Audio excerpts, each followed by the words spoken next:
Welcome to another edition of Hours and Minutes, where we take hours of information and condense it into just a few palatable minutes. Our topic today is the life insurance claims process. There's so much time spent on product and underwriting, and a lot of people really don't know what happens when a claim is filed. To discuss the topic, I have asked Michael Tessler, BUI's president, to join us. In his 30 years, there are relatively few people who have had more experience seeing the claims process play out than Michael. So, Michael, what does the typical life insurance claims process actually look like? Well, the good news for advisors and clients is it's pretty straightforward. Generally speaking, each carrier has a claims form that needs to be completed, accompanied by a death certificate, and that starts the process, and usually it's all that's required. Very nice. And how long does that process typically take? Is it 3 months or 6 months or better or worse? The good news is it's a lot less than that. I've seen claims paid as quickly as 10 days. I've seen a vast majority of them paid within 30 days. It's only if there is a reason for the insurance company to do any kind of investigation that it takes longer than that, and sometimes can take a very long time. Wow, 10 to 30 days, I think, is a lot quicker than a lot of people would guess. So piggybacking on your comment there of an investigation, I've seen some of those questionnaires that result when a claim is investigated. So, well, first of all, what typically causes that investigation? There's generally two situations that would cause an insurance company to investigate a claim. The first is what we would call a quick claim, something that happens soon after a policy has been issued. And the second is if there is information that would suggest that at the time of application, that there was some sort of a misrepresentation on the part of the insured or the advisor that suggests that that claim there may be fraud involved with that claim. So they're suspecting fraud. They sent out a questionnaire that I referenced, and that questionnaire is very clearly written by attorneys.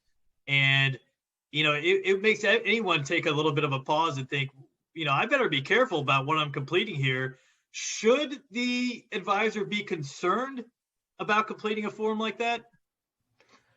In my opinion, concern is not the right word. Certainly when you're completing something like that, you want to be very careful and be very accurate.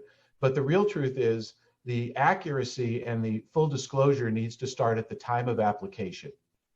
And what the insurance company is looking for is, was there something at the time of application that was in some way misrepresented or disclosed or not disclosed that would have caused them to not issue that policy or issue it differently than they did.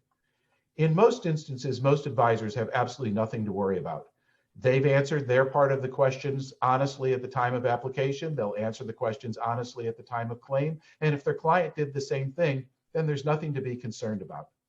And how often in your experience does the claim actually get denied? A claim being denied is a very, very rare situation.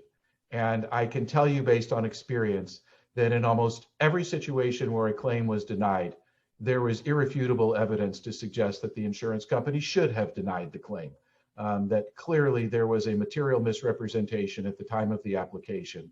And it's not something that insurance companies are looking to do. My experience, by and large, is that when claim time comes, insurance companies are trying to do the right thing. So the person that's being honest, trying to do something right for their family, answering their questions honestly, doing their exam, there's very little to worry about. Based on experience, that is 100% accurate. And so when the claim is approved and it's time for payment, is it one lump sum? Are there multiple payments? Is it an electronic funds transfer? Is it a check? Is there taxes due? What does that look like? It depends. Most carriers give options as to how a claim will be paid.